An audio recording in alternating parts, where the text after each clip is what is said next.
been pretty much a year to the day that Insta360 released the Insta360 GO3. This was a really unique little camera with lots and lots of cool features like a flip-up screen, this action pod where the camera popped out of so you could magnetize that to something metal. It had 2.7K 30. It was just a really great little camera, but they've just sort of supercharged it with the next release. This is the Insta360 GO3S, and it's answered some of the questions and some of the pitfalls that you wanted from the original GO3, in that this now has 4K. And in this video, we're going to talk about all the top features of this camera. There's some really great features, actually, some big upgrades. We're not going to cover all of them in this video today. I'm going to do another video on all the updates and all the features that they've improved over the original GO3, but in this video I'm just going to talk about some of my favorite features,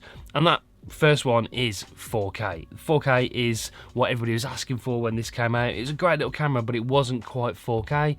Now it is 4K 30. Not only in video mode, but in free frame mode as well. So you can get 360 lock, albeit with a bit of a crop, in 4K footage. So you got that. You've got 45-degree horizon leveling, you got 360 horizon lock, and then you've got free frame mode where you can actually change it in post-production to the different aspect ratios depending on what sort of content you're shooting. So free frame mode 4K and video mode 4K. So that is the first big upgrade. Okay, so this is the Insta360 GO3S and the Insta360 GO3.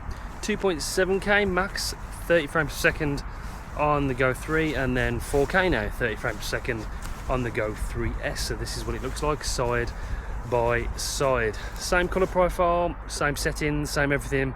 Audio quality is coming from either one of these cameras. I'll put it on the screen which one I'm using. But yeah, how does it look? Is a massive big jump in improvements in image quality. Hoping there will be, but yeah, these are these two cameras side by side. Not as of shooting this video, I'm not quite sure of the price difference between these two cameras, but I can see from the screen that there is a bit of a resolution increase. Definitely. I mean, everybody's been asking for 4K. We've now got 4K. This camera's not far off being perfect, in all honesty, with it for family vlogs, for travel, for adventure videos. It's a sick setup, it really is. The flip-up screen really helps because you can look at the screen to make sure you're in frame all the time. But yeah, side-by-side comparison of the GO3 and the GO3S.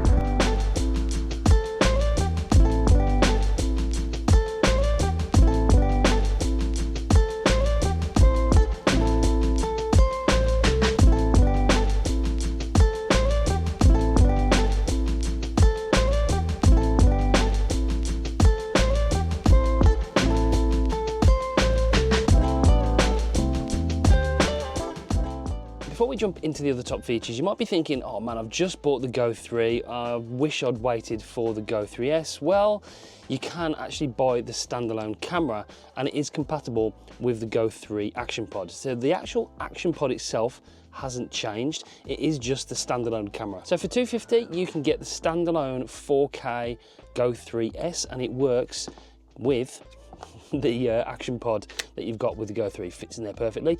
You know what, if you've got the black and you buy the white, then you get this cool sort of black and white design. That's something I'm going to be doing probably to mix it up and make it look a little bit different. So yeah, you can use the GO3S with the GO3 action pod. They are compatible together. Priced at $250, I do believe. So yeah, it's an upgrade if you want to make that upgrade. So Insta360 have paired up with Apple in the past to bring you the GPS coordinates for your overlays if you want to use the GPS remote, but you can actually use the Apple Watch with cameras like the Ace Pro to use the GPS data from the Apple Watch. Now they've introduced the ability to connect the Insta360 GO3S to your Find My network. So if you misplace this and you can't find it, you can actually use your iPhone, the Find My app, to actually locate it, and it works just like an AirTag would, for instance, if you're trying to find your car keys. It works very, very well. You can even play a sound both ways, so this actually does play a little chime if you're looking for it and you want to hear where it is. So if you sort of put this down, this is very small camera, very tiny, and you do misplace it, then this is now compatible with the Find My network, and that is a really, really good feature because, you know, if this pops off, you're on a bike ride and it pops off into some bushes and you're trying to find it, you can't find your camera anywhere, you can now because you can use the Find My. It's a much welcome upgrade, and it's the only action camera on the market that actually incorporates Apple's Find My network. So yeah, that's a big one, that is. There's a couple of new buttons on the screen you'll notice. One is jitter blur reduction, which actually helps with the POV mode. This is compatible with the magnetic pendant, which is redesigned actually. Nice little update to this magnetic pendant, much the same, but you can now put this vertically on the magnetic pendant, or if you want landscape video, you put it that way. Jitter blur reduction actually helps when you're using something like this or the cap mount to actually negate some of that movement of you walking, so it keeps the footage nice and steady.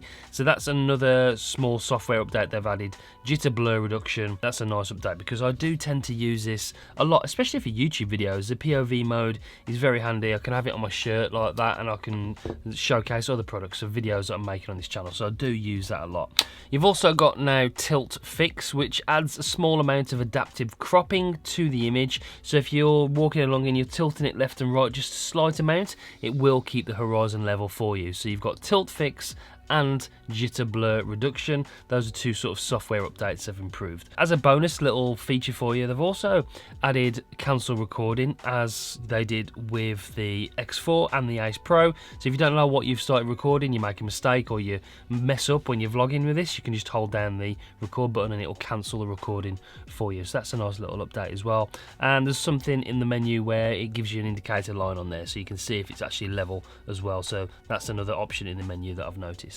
They've also added a kids mode, which prevents accidental touches to the buttons. If you're recording this, you give it to a child and they press stop by mistake. They've actually added that in there as well. So that's a cool little feature. So there's some interesting software improvements, little tiny improvements that make up big gains. So we've now got gesture control, so you can hold your palm up to start and stop recording. That's another great option as well, along with voice commands, which was on the previous version. But gesture control is something I really do use all the time. That's on all the major action cameras now, so that's a welcome improvement. Other than that, there's a bunch of other menu improvements, there's a bunch of other frame rate improvements, and I'll cover that on the next video. I'll talk about this camera because yeah, it's a good update. This is not far off from being absolutely brilliant. If you're going on a family holiday soon, you just want to start vlogging, then this is marketed as a vlogging camera. I would fully recommend this for most scenarios.